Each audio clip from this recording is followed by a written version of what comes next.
दोस्तों, मैं विशाल कुमार वारी आपके अपनी channel crack LAC exam with Vishal Kumar Wari पे आज आपके लिए लेके आया हूँ शल्य चिकित्सा के कारण और लक्ष्य में हम टॉपिक डाल रहा हूँ। एक मिनट। शल्य चिकित्सा के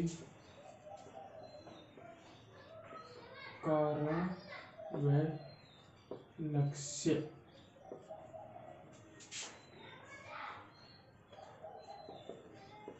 Objectives and reason of surgery। यहाँ आज हम बात करेंगे कि सर्जरी क्यों की जाती है, क्या कारण है इसका और किस लक्ष्य के लिए की जाती है, इसका लक्ष्य क्या है। बोले तो रीजन और ऑब्जेक्टिव के बारे में बात करेंगे। सर्जरी के फायदे इसमें हम इंक्लूड करेंगे कुछ और इसके कारणों का अध्ययन करेंगे। इसमें पहला टॉपिक पे हम बात करते हैं। पहला टॉपिक है शरीर के किसी भी अंग की क्रिया को लगभग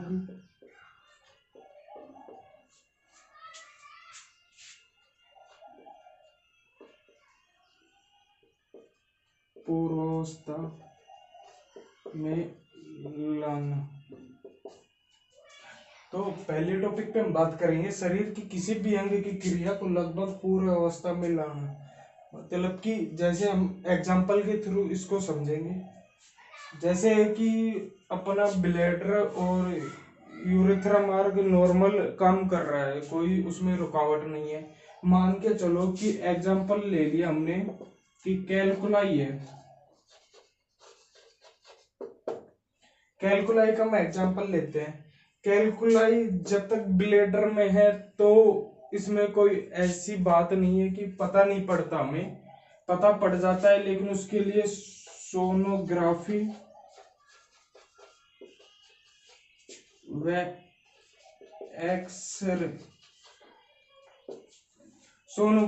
एक्सरे चाहिए होता है। ये क्या है कि नॉर्मल फील्ड में हमें उपलब्ध नहीं हो पाते हैं ये दोनों चीजें। तो होता क्या है, सोनोग्राफी और एक्सरे की बजाय जब कैलकुलाई ब्लैडर में है जब तक ठीक है, ब्लैडर में है जब तक ठीक है, कोई ऐसी दिक्कत की बात नहीं है कि ब्लैडर में अपने को पता ही नहीं पड़ेगा कि पशु को दर्द हो रहा है या नहीं हो रहा। तो इसके बाद आगे हम अगर ये कैलकुलाई यूरेथ्रा मार्ग में आ जाती है, यूरेथ्रा मार्ग में अगर कैलकुलाई आ जाती है तो होता क्या है,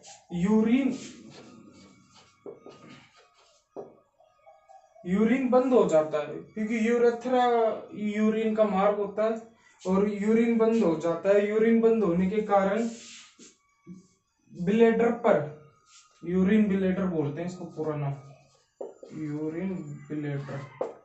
यूरिन ब्लैडर पर दबाव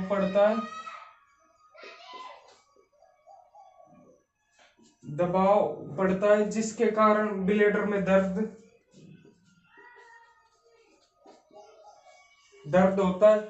और इसी के कारण ब्लैडर में जब दर्द होगा तो यूरेथ्रा मार्ग में यूरिन पास नहीं होगा।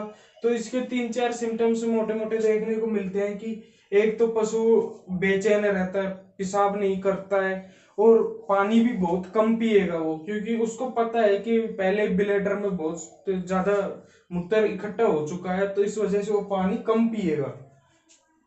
तो इसके में करते क्या है, अब कैलकुलाई की बात कर रहे हैं हमने, तो इससे सर्जरी का क्या मतलब है, अभी इसकी बात करते हैं।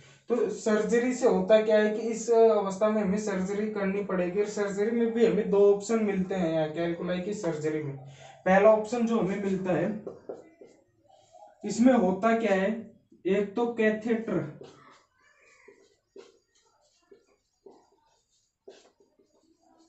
के द्वारा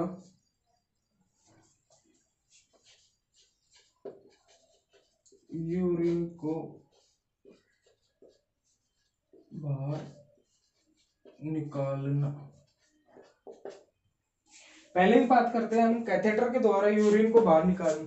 इसमें होता क्या है दोस्तों, इसमें हम बात करते हैं जो कैथेटर होता है इसको ब्लेडर में सेट कर दिया जाता है सर्जरी के द्वारा, और फिर इसमें से यूरिन को बाहर निकाल दिया जाता है, और ये परमानेंटली ब्लेडर में लगा दिया जाता है। तब तक लगाया जाता है जब तक कि यूरेथ्रा मार्ग में जो कैलकुलाई प्रेजेंट है वो ना हट जाए अपने मार्ग से, जब तक कि यूरिन यूरेथ्रा मार्ग से ना आने लग जाए, जब तक के लिए इसको लगाया जाता है। जब यूरिन यूरेथ्रा मार्ग से आने स्टार्ट हो जाएगा, इसका मतलब कैलकुलाई वहां से हट चुकी, कैलकुलाई वहां से हट गई है, तो हम फिर उसके बाद में कैथेटर को हटा देते हैं। दूसरा ऑप्शन जो होता है, दूसरे ऑप्शन पे हम करते क्या है, यूरेथ्रा मार्ग पर मैं लिख देता हूं,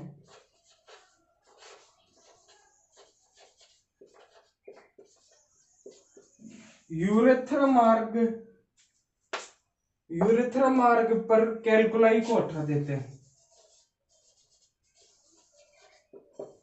यूरेथ्रा मार्ग पर कैलकुलाई को हटाते हैं। अब आप पूछोगे कि कैसे हटाते हैं, डायरेक्ट यूरेथ्रा मार्ग की ओपन सर्जरी करते हैं, कैलकुलाई को वहां से निकालते हैं, या किसी कैथेटर को यूरेथ्रा मार्ग से पास करवा के कैलकुलाई को निकाल देते हैं। तो दोस्तों ये पहली टॉपिक हो गया। इस पे क्या है कि शरीर के किसी भी अंग की क्रिया को लगभग पूर्व अवस्था में पहुंचाना, पहली लाइन होगी। दूसरे की हम बात करते हैं, इसमें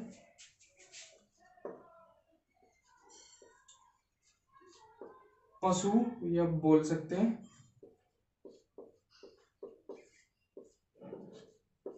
रोगी पशु को मौत के मुंह में से निकालना। हाँ तो दोस्तों हम दूसरे टॉपिक की बात करते हैं। दूसरा टॉपिक है रोगी पशु को मौत के मुंह में से निकालना। इसमें दोस्तों होता है क्या, इसमें एग्जाम्पल के थ्रू हम बात करते हैं। पहला एग्जाम्पल हम इसमें लेते हैं,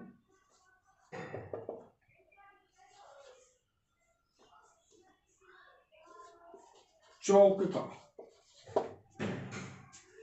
चौक की बात करते हैं हम, गले में चौक हो जाता है। गले में चौक की भी हम थोड़ा डिस्कस कर लेते हैं, चौक पे चौक होता क्या है, कैसे होता है। चौक की हम बात करते हैं तो चौक जैसे कोई बड़ी सब्जी या बड़े फल, हम एग्जांपल लेते हैं उनका भी। आम बड़ा होना चाहिए, आलू, गोभी।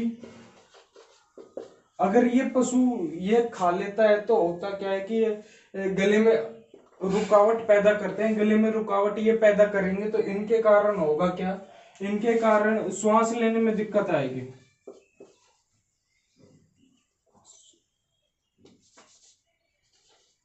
श्वसन क्रिया में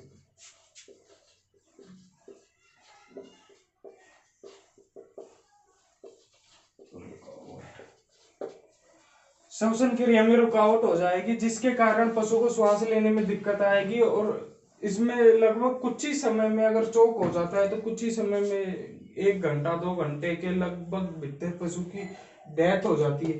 तो इसमें इमरजेंसी सर्जरी बोलते हैं इसको। ऐसे टाइम में इमरजेंसी सर्जरी करके आम, आलू, गोभी या और भी किसी कोई मोटी बोल भी हो सकती है, उसको पशु को गले से निकाला जाता है, और जिससे पशु आराम से श्वास ले सके। दूसरा हम इसमें बात करते हैं, दूसरा इसी में हम एग्जांपल लेते हैं, इंटेस्टाइनल ऑब्स्ट्रक्शन। इंटेस्टाइनल ऑब्स्ट्रक्शन की हम बात करते हैं। इंटेस्टाइनल ऑब्स्ट्रक्शन होता क्या है, ऑब्स्ट्रक्शन की हम बात करते हैं तो इंटेस्टाइनल ऑब्स्ट्रक्शन में होता क्या है कि आंतों में रुकावट, हिंदी में मैं लिखता हूँ आंत में रुकावट। अब आंत में रुकावट कैसे आएगी, आंत में या तो कोई गांठ हो जाए, ट्यूमर, आंत में या तो कोई गांठ हो जाए या फिर आंतों में उलझन पैदा हो जाए। उलझन कैसे कि आंत आपस में उलझ जाए, जैसे मैं आपको बताता हूँ, या फिर आंत में घुमाव पैदा हो जाए। घुमाव की मैं आपको बात करता हूँ, घुमाव किस इस प्रकार रहेगा आंत का, ये सीधी आंत है तो ये यहाँ से ये घुमाव पैदा हो गया, ये एक घुमाव। दूसरा, इस दो तीन टाइप का घुमाव होता है, मैं आपको डायग्राम पे बता रहा हूँ। एक ये आंत सीधी जाके वापस टर्न हो जाती है तो यहाँ पर एक ब्लॉक हो जाएगा, एक ये हो गया, एक ये हो गया। एक इसी प्रकार का ब्लॉक आंत सीधी जाके वापस आंत में आ जाती है। तो ये तीन चार प्रकार के ब्लॉक आंत में हो जाते हैं, जिसके कारण पशु को बेचैनी महसूस होती है, पशु खाना नहीं खाता और पशु को क्या बोलते हैं मल इत्यादि भी नहीं आता। तो होता क्या है कि इस पे आंत पे प्रेशर पड़ता है, अगर इस पे ध्यान नहीं दिया गया, एक दो दिन का टाइम लगता है, अगर ध्यान नहीं दिया गया तो 3-4 दिन के लमसम 1 वीक लेके चलो, 1 वीक में पशु की मृत्यु हो सकती है इस कंडीशन में।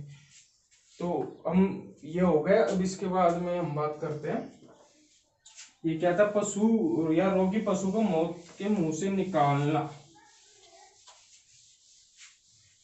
तीसरे टॉपिक की हम बात करते हैं यहाँ। तीसरा टॉपिक रहेगा रोगग्रस्त अंग को शरीर से हटाना। हाँ तो दोस्तों हम बात करते हैं तीसरे टॉपिक पे, रोगग्रस्त अंग को शरीर से हटाना। इसमें होता क्या है, इसमें जिस भी ऑर्गन पे या किसी भी प्रकार का कोई भी डिजीज है वो ठीक नहीं हो सकती मेडिसिन से, या तो उसको सर्जरी करके उस अंग को ही हटा दिया जाता है जो रोग ग्रसित होता है। हम इसमें एग्जांपल की बात करते हैं, एग्जांपल हमने लेते हैं इसमें टेल गैंग्रेन। टेल गैंग्रेन्स का हम इसमें एग्जांपल लेते हैं। अब इसमें होता क्या है, इसमें ये टेल गैंग्रेन करके एक रोग होता है जो नर्व को ब्लॉक करता है, नर्व ब्लॉक करता है। ये मैं आपको डायग्राम में बता दूं,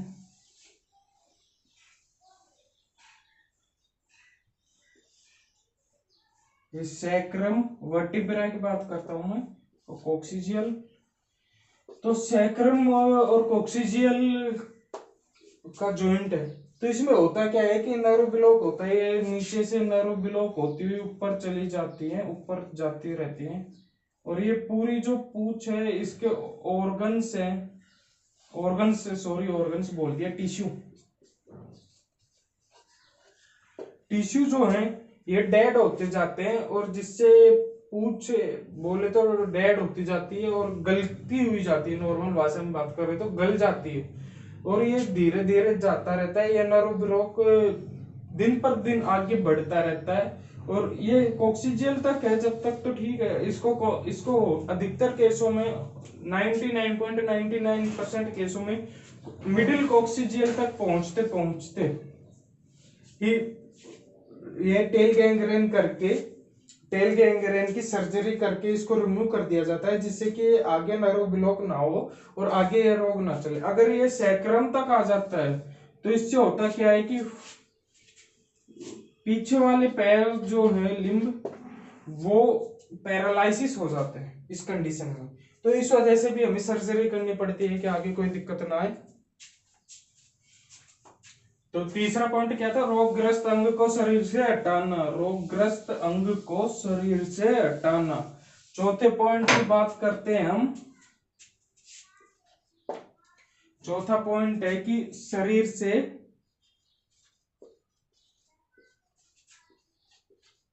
अखाद्य पदार्थों को बाहर निकालना। हाँ तो दोस्तों हम इस पे बात करते हैं कि शरीर से अखाद्य पदार्थों को बाहर निकालना। इसमें रोगी पशु के शरीर से अखाद्य पदार्थों को बाहर निकालना। तो हम इस पे बात करते हैं कि अखाद्य पदार्थ क्या होते हैं, कहां से क्या बाहर निकाले जाते हैं। तो हम पहले अखाद्य पदार्थ को लेके चलते हैं। अखाद्य पदार्थ जैसे हो गए, एग्जाम्पल प्लास्टिक, रबर, जूते, चप्पल, जूते चप्पल और भी कील मान लीजिए, और भी बहुत से अखाद्य पदार्थ है जो पशु खा जाते हैं। आवारा पशु ज्यादा अखाद्य पदार्थ खा जाते हैं। या इसके अलावा हम ले सकते हैं कि टॉक्सिन पैदा करने वाले पदार्थ या पॉइजन, ऐसे सभी पदार्थों को जो आवारा पशु है वो खा जाते हैं। तो इन अखाद्य पदार्थों को अगर बाहर नहीं निकाला जाएगा तो ये पशु की मौत का कारण बन सकते हैं। तो इन्हें बाहर निकालने के लिए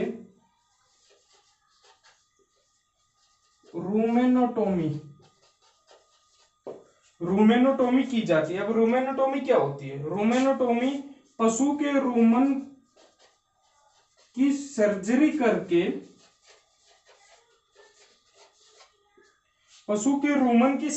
करके उसमें से अखाद्य पदार्थों को बाहर निकालना रूमेनोटोमी कहलाती है।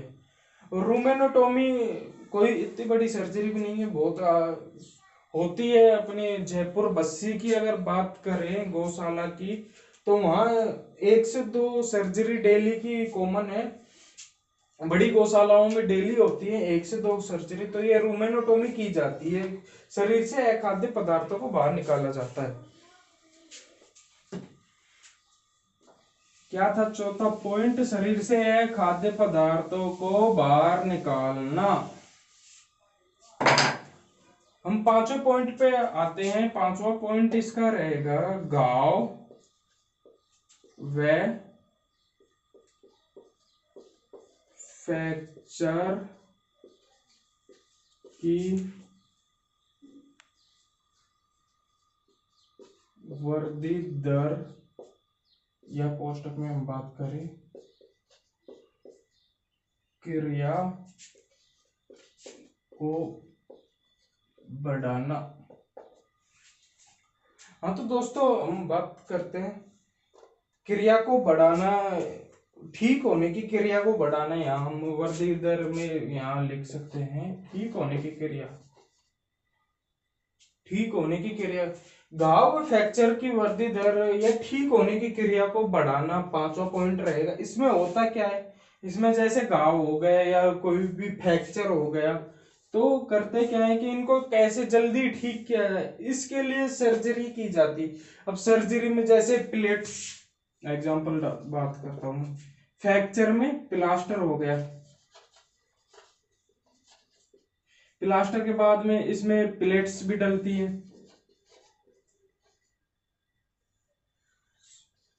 प्लेट्स डाल दी। ऐसे घाव की बात करते हैं कि घाव जल्दी कैसे भरे, इसके लिए सर्जरी की जाए। अगर कोई पुराना घाव है भर नहीं रहा, तो उसके जो डेड टिश्यू है,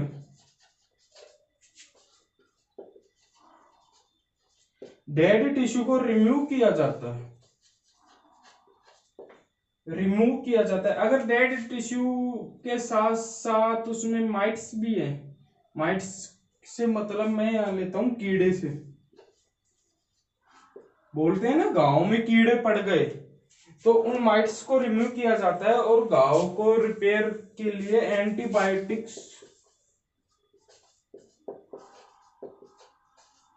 एंटीबायोटिक्स और साथ में घाव पे एंटीबायोटिक्स लगा के, क्रीम लगा के घाव पे पट्टी की जाती है, जिससे कि कीड़े भी मर जाए और डेड टिश्यू को तो रिमूव कर दिया, और इसी के कारण घाव जल्दी भरता है। हम तो ये हमारा पांचवा पॉइंट था कि घाव व फ्रैक्चर की ठीक होने की क्रिया को बढ़ाना, इसमें सर्जरी का उपयोग किया जाता है। अब हम छठे पॉइंट की बात करते हैं, रोग के स्रोत को पशु के शरीर से हटाकर उसकी उम्र को बढ़ाना। मैं लिख देता हूं, रोग के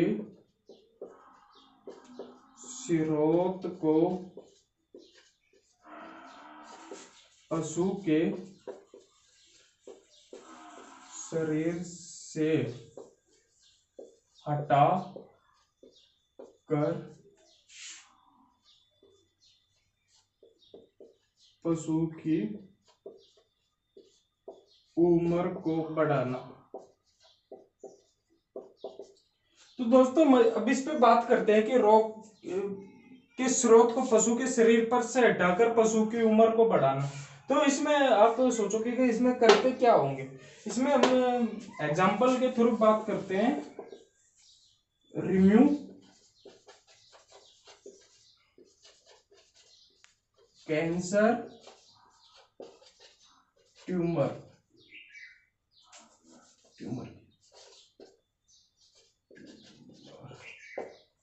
रिमूव कैंसर ट्यूमर की बात हम करते हैं इसमें। तो होता क्या है कि उम्र कैसे बढ़ेगी। अगर कैंसर पशु के शरीर में होता रहेगा और बढ़ता रहेगा, तो ये क्या है कि इसमें सेल का डेवलप होता है, एक सेल से दो सेल, दो सेल से चार सेल इंक्रीज होती जाती। तो ये एक बड़े ट्यूमर का रूप ले लेता है, बड़े ट्यूमर का रूप ले लेगा ये।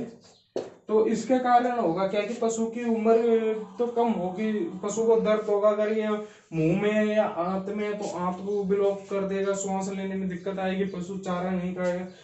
अंत में जाकर डिसीजन होता है कि पशु की डेथ निश्चित है अगर कैंसर ट्यूमर को। तो इसी को ट्यूमर को रिमूव कर दिया जाता है, कैंसर ट्यूमर को रिमूव कर दिया जाता है। और रिमूव करने के बाद में स्पष्ट तो है ही कि पशु की उम्र तो बढ़नी है। तो यही है कि कैंसर ट्यूमर को रिमूव करके पशु की उम्र को बढ़ाया, या रोग के स्रोत को पशु के शरीर से हटाकर पशु की उम्र को बढ़ाना। रोग के स्रोत को पशु के शरीर से हटाकर पशु की उम्र को बढ़ाना। अब हम 7 पॉइंट की बात करते हैं। 7वें पॉइंट की, पशु के शरीर की विकृतियों को ठीक करना। अब यहां हम बात करते हैं कि पशु के शरीर की विकृतियों को ठीक करना। पशु शरीर में बहुत सी विकृतियां आ सकती है। पशु बाहर जंगलों में चरने जाते हैं या पहाड़ों पे चरने जाते हैं, तो लिगामेंट से भी खींच सकते हैं या मोच आ सकती। तो ये सब पशु की विकृतियां हैं कि इनको ठीक करना है। जैसे मैं इसमें एग्जाम्पल के थ्रू मैं बात करता हूं।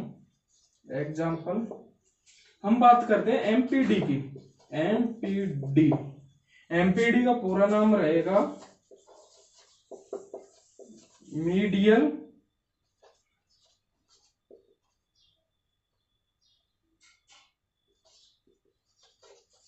पटेला डेस्ट्रोटोमी। दोस्तों मीडियल पटेला डेस्ट्रोटोमी की हम बात करते हैं। मीडियल पटेला डेस्ट्रोटोमी में होता क्या है, आपने देखा होगा कि काफी पशु गांवों में, गाय भैंस में खूब कॉमन सी चीज है, मतलब मिलती है। 10-5% गाय भैंस में ये मिल जाती है। अधिकतर की बात करूं तो, मैं हाईएस्ट की बात करूं तो इसमें होता क्या है कि पिछले वाले पैरों में गाय भैंस झटका दे के चलती है या खिंचाव रहता है, पैर को उठा के नहीं चलती, घिसेड़ के चलती है। तो ये सब मीडियल पटेला डेस्ट्रोटोमी इसमें की जाती है। इसमें होता क्या है कि जो स्टीफल जॉइंट है, स्टीफल जॉइंट का मैं आपको डायग्राम दिखा देता हूँ।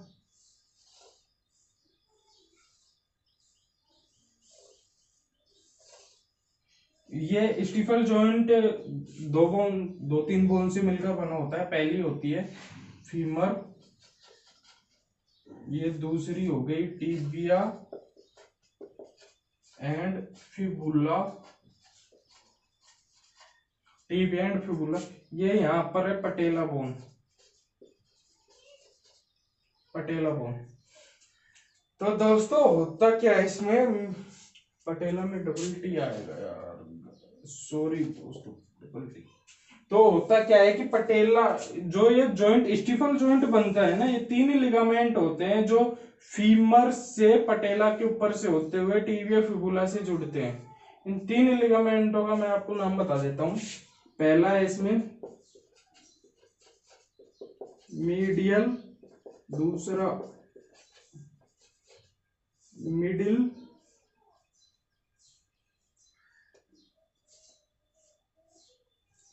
मिडिल, तीसरे है लेटरल।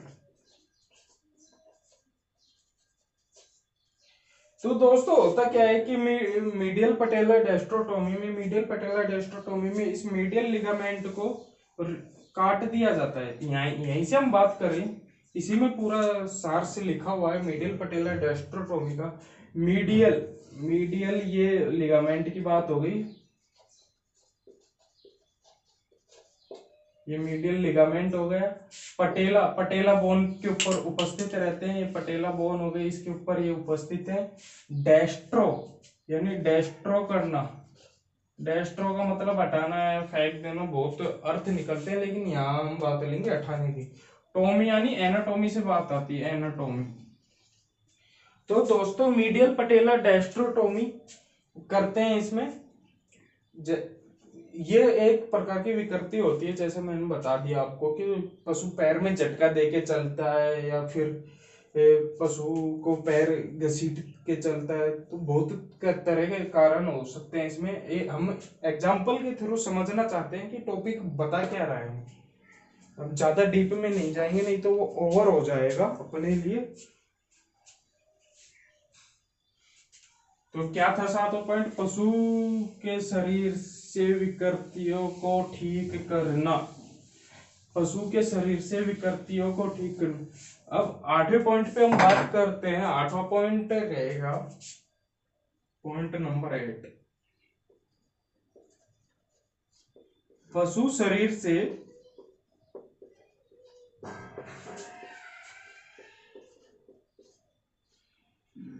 खोए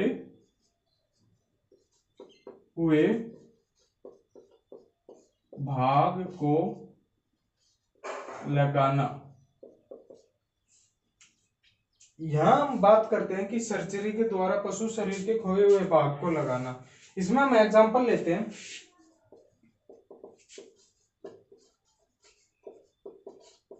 आर्टिफिशियल आई हो गई, आर्टिफिशियल लिम्ब हो गई। होता क्या है कि किसी भी एक्सीडेंट में या किसी भी कारण से आंख और हाथ पैर, आगे के पैर पीछे के पैर, हाथ पैर बोल लिया वही बात है। तो ये क्या है कि क्या तो हाथ पैर टूट जाएंगे या आंख डैमेज हो जाएगी। तो इसमें होता क्या है, आर्टिफिशियल आंख लगा दी जाती है, आर्टिफिशियल पैर लगा दिया जाता है। तो इससे पशु मतलब ये एक लक्ष्य की प्राप्ति कराता है कि पशु चल नहीं सकता 3 पैरों पे आराम से, तो उसके एक आर्टिफिशियल पैर लगा दिए जाते हैं जिससे पशु आराम से चल सकता है। और आर्टिफिशियल आंख लगा दी जाती है जिससे कि पशु सुंदर भी दिख सकता है, मतलब पशु पे कोई धब्बा नहीं रहेगा कि पशु की आंख खराब है, किसी को पता नहीं लगता। तो ये 8वां पॉइंट था, पशु शरीर से खोए हुए भाग को लगाना।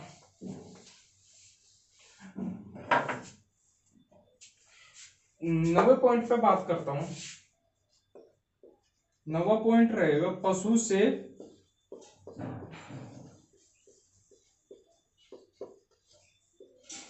आर्थिक लाभ प्राप्त करना या पशु के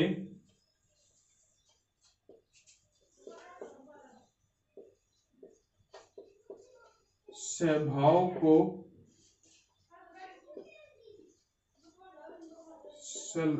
बनाना। हाँ तो दोस्तों 90 पॉइंट पे हम बात करते हैं पशु से आर्थिक लाभ प्राप्त करना है, पशु के व्यवहार को सरल बनाना है, स्वभाव को आसान बनाना, जिससे पशु नम्रता से पेश आए सभी के सामने। तो इसमें हम करते क्या क्या है इसकी बात मैं कर लेता हूँ। पहला तो हो गया कास्टेशन। कास्टेशन को बोलते हैं बधियाकरण।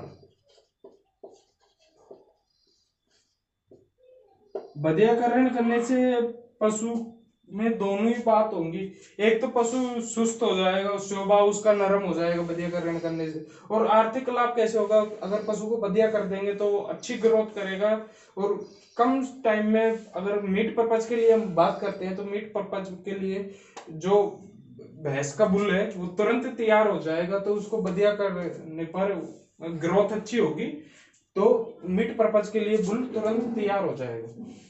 दूसरा हम बात करते हैं कास्टेशन हो गया डीओर्निंग।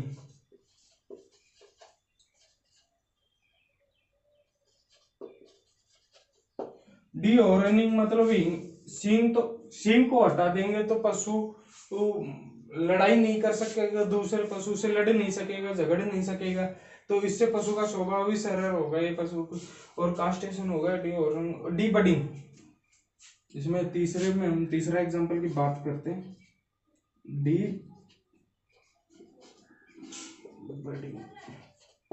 डीबडिंग में भी हॉर्न को, ये तो मतलब सींग को उगने के बाद की क्रिया है, और ये सींग जब बड निकलती है, सींग की बड तो ये बड पे ही इसको रोक देता है, तो इसे डीबडिंग कहते हैं। मतलब बड निकलते टाइम सींग को रोकना, उसी टाइम मतलब सींग की जो नर्व है उनको ब्लॉक कर दिया जाता है ताप विधि द्वारा, तो इसमें सींग ग्रोथ नहीं करता, जिससे पशु लड़ाई झगड़ा या कुछ नहीं कर सकता बिना सींगों के, तो उसका सरल स्वभाव रहेगा, मतलब एक निहत्था हो जाएगा, युद्ध में निहत्थे को उतार दिया वो बात हो जाएगी। तो पॉइंट नंबर 9 था पशु से आर्थिक लाभ प्राप्त करने एवं पशु के स्वभाव को सरल बनाने के लिए सरल क्रियाएं की जाती है। अब पॉइंट नंबर 10 पे बात करूं,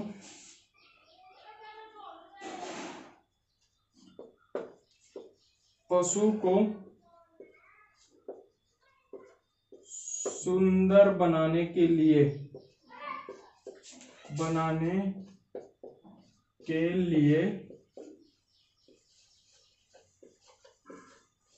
कॉस्मेटिक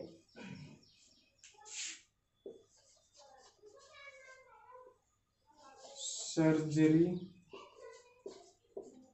की जाती है। अभी हम बात करें, हम पशु को सुंदर बनाने के लिए भी, ये भी एक लक्ष्य ही होता है सर्जरी का, कि हम भाई सर्जरी करवाएंगे अपने पशु की और उसको कॉस्मेटिक तरीके से नया रूप रंग देंगे। इसमें करते क्या है, इसमें हम एग्जांपल की बात करते हैं। डॉग में अधिकतर वो कॉस्मेटिक सर्जरी का उपयोग किया जाता है और पशुओं में नहीं किया जाता। डॉग में ईयर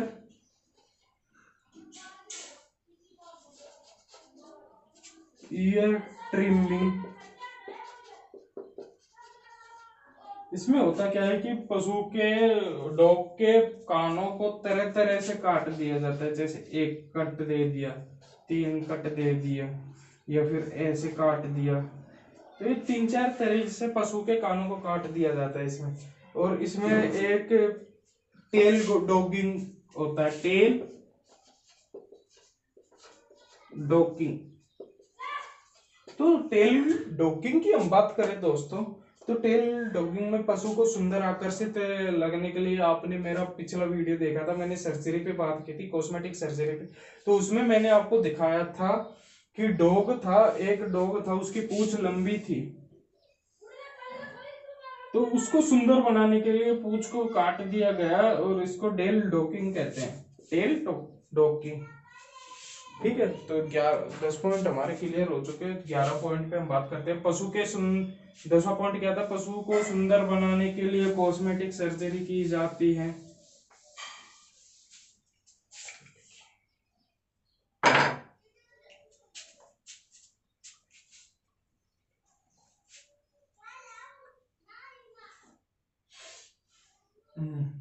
ट्रांसप्लांटेशन। 11वां पॉइंट हम बात करते हैं अंग प्रत्यारोपण। अंग प्रत्यारोपण या इसको बोलते हैं ट्रांसप्लांटेशन। ट्रांसप्लांटेशन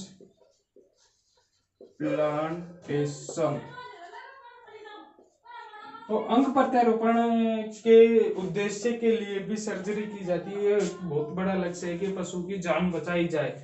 सर्जरी का ये एक मोटा रीजन है कि पशु को कैसे भी करके उसकी उम्र को बढ़ाया जाए, उसकी जान बचाई जाए और उसके जो रोगों के विकार है उनको ठीक किया जाए।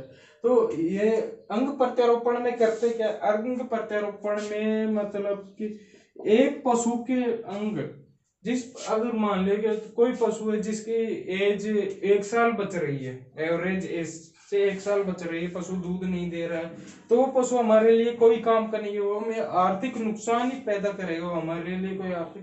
तो ऐसे में होता क्या है, इंडिया में तो होता नहीं है इतना बड़ा, होता है लेकिन डॉगों में ही होता है, इतना कोई खास नहीं है हमारे नॉर्मल पशु में।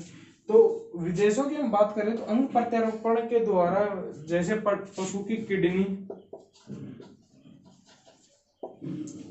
ट्रांसप्लांट की जाती है, आई हो गई, आंख ट्रांसप्लांट कर देते हैं, आंख के बाद में हम बात करें हार्ट तक भी ट्रांसप्लांट कर देते हैं। तो ये दोस्तों ये जो अंग प्रत्यारोपण है ये पशुओं में, इंडिया में पशुओं में ना चलकर ये ह्यूमन में ज्यादा यूज की जाती है। ह्यूमन में अंग प्रत्यारोपण का ज्यादा उपयोग किया जाता है। अब ये था 11 पॉइंट अंग प्रत्यारोपण या ट्रांसप्लांटेशन, ऑर्गन ट्रांसप्लांटेशन। 11वें पॉइंट पे हम बात करते हैं रोग निदान की। 11वां पॉइंट हो गया रोग निदान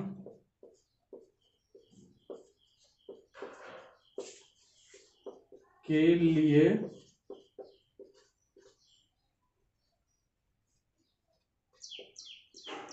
पैथोलॉजिकल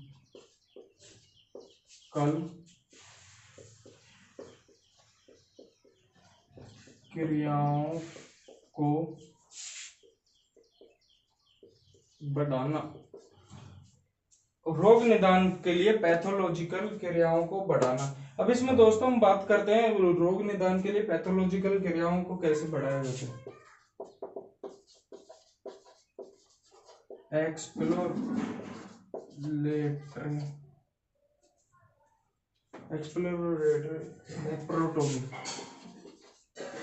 लेप्रोटोमी। तो दोस्तों अब हम बात करते हैं एक्सप्लोरेटरी लेप्रोटोमी। अगर होती क्या है, ये किस वजह से किया जाता है, पैथोलॉजिकल क्रिया। पैथोलॉजिकल ये जो सभी क्रियाएं हैं, पैथोलॉजिकल क्रियाएं और एक्सप्लोरेटरी लेप्रोटोमी, ये हमारे ये पशु के एब्डोमिनल भाग से रिलेटेड होती है।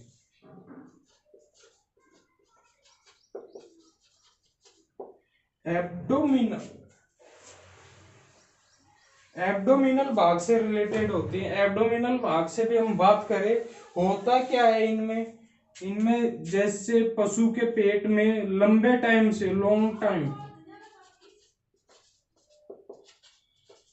से पेन, लंबे टाइम से पेन रहता है और यह उसको हम मतलब बेचैनी रहती है, चारा नहीं खाता, इसके अलावा बहुत से सिम्टम्स दिखाता है जो नॉर्मल फील्ड में जाने पर ही आपको पता पड़ेंगे, ब्लैक बोर्ड पे मेरे समझाने से कुछ नहीं होगा। तो होता क्या है, एब्डोमिनल पेन की जैसी क्यूरिटनस कंडीशन बनी रहती है, तो इसको हम ट्रीटमेंट देते रहते हैं, पेन किलर भी देते रहते हैं, पेन किलर देते हैं जब तक पशु को आराम रहता है। उसके बाद में सेम वही सिचुएशन हो जाती है जो पहले वाली रहती है।